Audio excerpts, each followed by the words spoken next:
পড়ছিলাম তোমার নামে লেখা চিঠি, কলমে নওরিন মুনতাহা ইয়া। পর্ব সংখ্যা ৫। চৌধুরী বাড়িতে বিশাল আয়োজন চলছে, আর ৩ দিন পর ইয়ানার বিয়ে, যার জন্য বাড়িতে সাজসজ্জা হচ্ছে। অরুণা বেগম আর মিলন সাহেব অনেক বিজি বিয়ের কাজ নিয়ে, তবে ইয়ানার সেই বিষয়ে কোনো ইন্টারেস্ট নেই। ইয়ানা সারাক্ষণ অফিসের কাজ নিয়ে বিজি থাকে, বাড়িতে বিয়ের কাজ দেখতে তার ভালো লাগে না।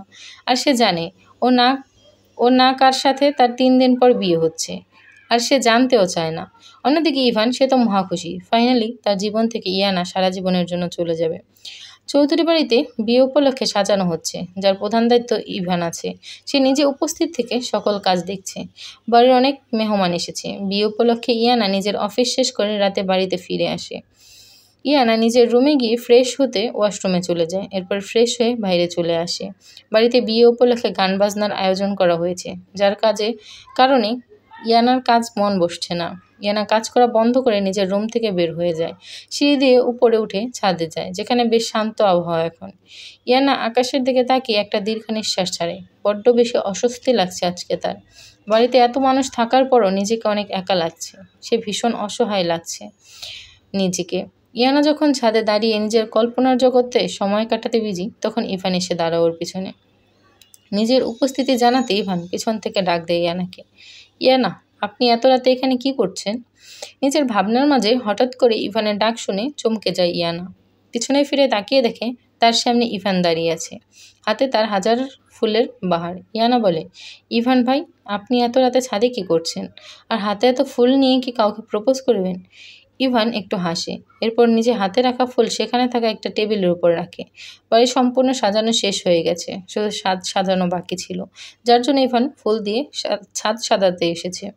ছাদে এসে সে ইয়ানাকে দেখে আকাশের দিকে তাকিয়ে আছে, যার জন্য তার পিছনে দাঁড়িয়ে তাকে ডাক দেয়। ইভান বলে, আগামীকাল আপনার গায়ে হলুদ, যার জন্য ছাদে ফুল দিয়ে সাজাতে এসেছি। কিন্তু আপনি এখানে কি করছেন? ছাদ থেকে দাঁড়িয়ে কি নিজের বিয়ের সাজসজ্জা দেখছেন? হুম, তাই দেখছি। জীবনের প্রথমবার এত আয়োজন করে বিয়ে হচ্ছে আমার। কেমন হয়েছে সেটা দেখতে হবে না? ইভান ভাই, সাজসহ পুরো বাড়ি সুন্দর করে সাজিয়ে দেবেন, কিন্তু যাতে বিয়ের দিন পুরো বাড়ি অনেক সুন্দর লাগে। অবশ্যই ইয়ানা, কোনো চিন্তা করতে হবে না আপনার। এই ইভান থাকতে ইয়ানার বিয়ে সাজসজ্জায় কোনো কমতিই থাকবে না। After all, the great Ivan চৌধুরীর একমাত্র বউয়ের বিয়ে বলে কথা। জামাই হিসেবে একটা দায়িত্ব আছে আমার আপনার প্রতি। ইভানের কথাটা মজা করে বলেছে, সেটা ইয়ানা বুঝতে পারে। ইয়ানা একবার ভালো করে ইভানের দিকে তাকিয়ে দেখে নিজের মনের মধ্যে ভীষণ কষ্ট হচ্ছে তার, যে ইভানের জন্য এতগুলো দিন অপেক্ষা করেছে সে ইভান আজ তার বিয়েতে হাসি মুখে সব কাজ করছে। নিজের জীবন থেকে বিদায় দেওয়ার জন্য তার বিয়ের ফুল দিয়ে ছাদ সাজাচ্ছে। ইয়ানা বলে, যাক, এতদিনে আপনি একটা দায়িত্ব পালন করলেন আমার প্রতি ইভান ভাই। আপনি হয়তো পৃথিবীর প্রথম স্বামী যে নিজের বউয়ের বিয়ে খাবার নিজেই রান্না করবেন। ইয়ানার কথা শুনে ইভান হাসে আর বলে, অবশ্যই ইয়ানা, আপনি যখন বলছেন তাহলে আপনার বিয়ের খাবার এই ইভান চৌধুরী রান্না করবে। তবে যাই বলেন, আগে জানা ছিল না আমার বউয়ের বিয়ের খাবার এত মজা হবে। তাহলে আরও 5টা বিয়ে করে তাদের তালাক দিতাম, এরপর বিয়ের দাওয়াত দিতাম। বুদ্ধিটা দারুণ ইভান ভাই। সমস্যা নেই, এখন আপনার আর আমার ডিভোর্স হয়ে গেছে, চাইলে অন্য কাউকে বিয়ে করতে পারেন। না, সেটা তো করা যায়, কিন্তু কি করব বলেন? যতক্ষণ না এক বউয়ের বিয়ে দিচ্ছি ততক্ষণ অন্য কাউকে কি করে বিয়ে করি? আগে আপনাকে বিদায় করি, পরে জীবনে অন্য কেউ আগমন করবে। কিন্তু ইভান ভাই, আমি এখন আপনার বউ না। আমাদের ডিভোর্স হয়ে গেছে অনেক আগে। আজকের পর থেকে আমি আপনার বউ না, বরং বোন। নিজের ছোট বোনের বিয়ের দায়িত্ব হিসেবে, বড় ভাই হিসেবে আপনাকে নিতেই হবে ইভান ভাই। ইয়ানার মুখে বড় ভাই কথাটা শুনে ইভান দুষ্ট হাসি দিয়ে বলে, ওয়াও, বউ থেকে সোজা বোন, আর জামাই থেকে বড় ভাই, দারুণ। সম্পর্ক বদলে গেল একটি পলকে। বউ থেকে কে যে বোন হলো রে। ইভানের হাসি ইয়ানার পছন্দ হয় না, তাই সে কোনো কথা না বলে ছাদ থেকে চলে আসে। ইভান পাশের টেবিলে থাকা ফুল নিজের হাতে নিয়ে ছাদে সুন্দর করে সাজাতে থাকে। অন্যদিকে ইয়ানা নিজের রুমে চলে আসে, দরজা বন্ধ করে দেয়। তার নিজের উপর নিজের রাগ হচ্ছে। ইয়ানা বলে, ইয়ানা, তুই কবে থেকে এরকম বেহায়া হয়ে গেলি? ইভান ভাই যখন তোকে ভালোবাসে না, তখন তুই কেন তাকে ভালোবাসবি? যে তোকে ছাদ থেকে ফেলে দিয়ে মেরে ফেলতে চেয়েছে, তার জন্য তুই কান্না কেন করবি? ইরফান ভাই যখন তোর বিয়েতে খুশি মনে সব কাজ করছে, তখন তুই কেন মন খারাপ করে থাকবি? এতটা বেহায়া তুই কবে থেকে হলি ইয়ানা? কবে থেকে? ইয়ানা নিজের উপর প্রচুর রাগ হচ্ছে, সে নিজের গালে নিজেই থাপ্পড় দেয়। ইয়ানা সেই রাতে ঠিক করে সে নিজের জীবন থেকে ইভানের নাম সব সময়ের জন্য মুছে দেবে, আর কোনোদিন ইভানের জন্য কান্না করবে না। নিজের নতুন জীবন শুরু হচ্ছে সেখানে ফোকাস করবে। সময় খুব দ্রুত পার হয়ে যায়। আজকে ইয়ানার বিয়ে। চৌধুরী বাড়িতে বিয়ে উপলক্ষে অতিথি এসেছে। শহরের অনেক ধনী ব্যক্তিকে আমন্ত্রণ করা হয়েছে বিয়েতে। নিজের রুমে বউ সাজে বিয়ের শাড়ি পরে বসে আছে ইয়ানা। তার সাজ প্রায় কমপ্লিট। ইয়ানা পরনে তার মায়ের বিয়ের লাল বেনারসি শাড়ি, গায়ে গহনা, নাকে নোলক, হাতে চুড়ি। মেকআপের লোক বলে, ম্যাম আপনার সাজ কমপ্লিট, আয়নায় নিজেকে দেখেন কেমন হয়েছে।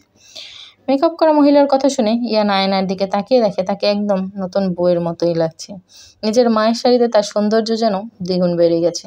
তবে মনে ভয় হচ্ছে, তার কপালে কি সত্যিই কারোর সাথে সংসার লেখা আছে? ইয়ানা কি পারবে নিজের ভালোবাসা দিয়ে অচেনা একজন পুরুষের মন জয় করে নিতে? যদি সেও ইভানের মতো ইয়ানাকে ঘৃণা করে, তখন কি করবে ইয়ানা? ইয়ানা যখন আয়নায় নিজেকে দেখতে থাকে তখন দরজা দিয়ে রুমের ভিতরে আসে অরুণা বেগম। আয়নার সামনে দাঁড়িয়ে থাকা ইয়ানাকে দেখে ওনার চোখে পানি এসে যায়, কারণ আজকে ইয়ানাকে দেখতে একদম তার মায়ের মতোই লাগছে। নিজের বন্ধুর কথা মনে পড়ে যায় অরুণা বেগমের, কিন্তু খুশির দিনে চোখের পানি ফেলতে হয় না যে, তাই সে এগিয়ে গিয়ে ইয়ানার মাথায় হাত রাখে আর বলে, কি সুন্দর লাগছে আমার ইয়ানাকে। চাঁদের সৌন্দর্য যেন আমার মেয়ের সামনে কম পড়ে যাবে, কারো যেন নজর না লাগে আমার মেয়ের সুখে। ইয়ানা টুল থেকে উঠে নিজের মামুনিকে জড়িয়ে ধরে, এরপর কান্না করে দেয় আর বলে, মামুনি আমি তোমাকে আর ভালো বাবাকে ছাড়া কি করে থাকবো বলো? এই বিয়ে আমি করতে চাই না মামুনি। ইয়ানার কথা শুনে অরুণা বেগম হাসে আর বলে, তোর মামুনি আর তোর ভালো বাবাও তোকে ছাড়া থাকতে অনেক কষ্ট হবে রে ইয়ানা, কিন্তু কি করব বল, মেয়ের সুখের জন্য সব কষ্ট সহ্য করতে হবে আমাদের। ইয়ানা অরুণা বেগম অনেক সময় কথা বলে, এরপর সবাই ইয়ানাকে বিয়ের আসরে নিয়ে আসে। অন্যদিকে ইভান বিয়ের সকল কাজ করছে, বরকে গাড়ি থেকে নামিয়ে বিয়ের আসরে নিয়ে যায়। তবে ইয়ানার বরকে তার বড্ড পরিচিত লাগছে, কোথায় যেন দেখেছে সে, কিন্তু মনে করতে পারছে না। বউকে নিয়ে সকলে সিঁড়ি দিয়ে নিচে নামতে থাকে। ইভান সেদিকে তাকিয়ে দেখে একবার। ইভান দেখতে থাকে ইয়ানাকে কি সুন্দর লাগছে। মেয়েটাকে ইভান চোখ যেন জুড়িয়ে যায়। সবাই ইয়ানাকে বিয়ের আসরে বসিয়ে দেয়। বরযাত্রী এসে ছবি তোলে। এরপর কাজী আসে ইয়ানার কাছে আর বলে, মা তুমি কি অরণ্যরাজ চৌধুরীকে বিয়ে করতে রাজি? অরণ্যরাজ চৌধুরী নামটা ইয়ানার ভালো করে শুনে নেয়, কারণ চোখ এখন ইভানের দিকে সীমাবদ্ধ আছে। কাজী আবার জিজ্ঞেস করে, আপনি কি রাজি মা ইয়ানা? রাজি থাকলে বলুন কবুল। কাজের কথা শুনে ইয়ানা ইভানের দিকে তাকিয়ে দেখে, এরপর চোখে জমে থাকা পানি নিয়ে বলে, কবুল কবুল কবুল। ইয়ানার মুখে কবুল শুনে সবাই খুশি হয়ে যায়, তারা হাত তুলে দোয়া করতে থাকে। অন্যদিকে ইভানের মনের মধ্যে হঠাৎ করে ভীষণ কষ্ট অনুভব হতে থাকে। ইয়ানা আজ থেকে অন্য কারো সেটা জেনে তার খুশি হওয়ার কথা, কিন্তু কষ্ট কেন হচ্ছে? সবাই বরকে বিয়ের আসরে নিয়ে আসে। একসাথে তারা সবাই ছবি তোলে, কিন্তু ইয়ানা একবারও পাশে থাকা মানুষটির দিকে তাকিয়ে দেখে না। সে জানে ও তার স্বামীর পরিচয় কি, তাকে দেখতে কেমন, তবে চারপাশে মেয়েদের কাছে শুনে মনে হচ্ছে সে অচেনা লোক, দেখতে অনেক সুন্দর। বিয়ে শেষ হয়ে যায়। চৌধুরী বাড়ি থেকে ইয়ানা বিদায়ের সময় অরুণা বেগম আর মিলন সাহেব কান্না করছেন, কিন্তু ইভান তাদের সামনে আসে নাই, সে তার রুমে চলে যায়। ইয়ানা এখন গাড়িতে বসে আছে, জানালা দিয়ে রাতের আকাশ দেখা যাচ্ছে। ইয়ানার পাশে বসে থাকা পুরুষ একদম চুপচাপ বসে আছে। ইয়ানার কোনো ইচ্ছা নাই তাকে দেখার।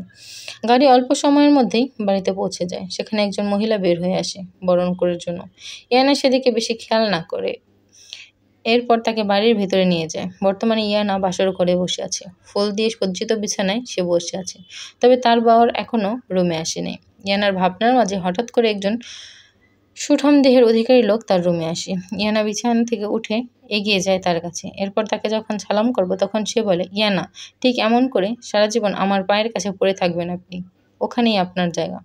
হঠাৎ করে এমন কথা শুনে ইয়ানা সামনে দাঁড়িয়ে থাকা পুরুষের দিকে তাকায়। সামনে সে যাকে দেখতে পায় তাকে দেখে তার চোখ বড় বড় হয়ে যায়, এক ঝটকায় সরে যায় আর বলে, মিস্টার অরণ্যরাজ চৌধুরী আপনি? হ্যালো মিসেস ইয়ানা রাজ চৌধুরী, ওয়েলকাম আপনাকে আমার বাড়িতে বা আমার জীবনে আসার জন্য। তবে এটাই আপনার বাড়ি না, জাহান্নাম আপনার জন্য। আপনার সাথে কি আমার বিয়ে হয়েছে অরণ্য? যাকে আমি নিজের থেকেও বেশি ঘৃণা করি তার সাথে বিয়ে হয়েছে। আপনি আমার চিরশত্রু অরণ্য, আপনার সাথে আমি কোনোদিন সংসার করব না। ঘৃণা করি আপনাকে আমি